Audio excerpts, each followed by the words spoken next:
Sa totoo lang, meron na kaming bine-verify. So siguro dito sa 30, mga 3 yung bine-verify namin. Initial information, meron. Pero inaantay ko ang Bureau of Customs. Inaalam na ng Land Transportation Office sa Bureau of Customs kung legal na ipinasok sa bansa ang nasa 30 luxury cars na nahuli sa magkakahiwalay na operasyon sa Metro Manila.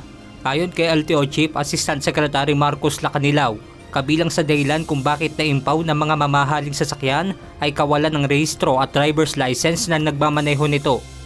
Hindi naman sila takot magparehistro, ang katwiran nila, hindi nila nabigyan ng time. Kaya lang, hindi po kasi dahilan yon para hindi natin iparehistro yung mga sasakyan natin.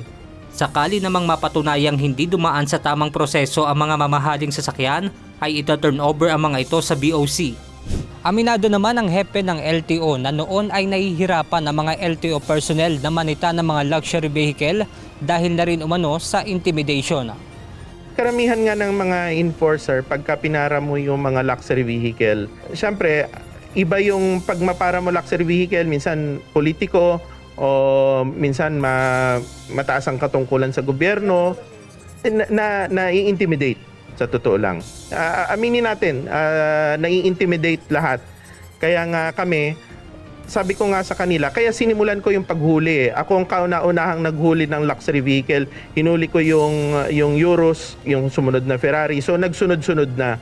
Samantala, nasa 24 na kolorum na sasakyan na iligal na namamasada ang nahuli ng mga tauhan ng Department of Transportation, Special Action and Intelligence Committee for Transportation o DOTR SAIC matapos ang mga isinagawang anti-colorum operation noong nakaraang buwan.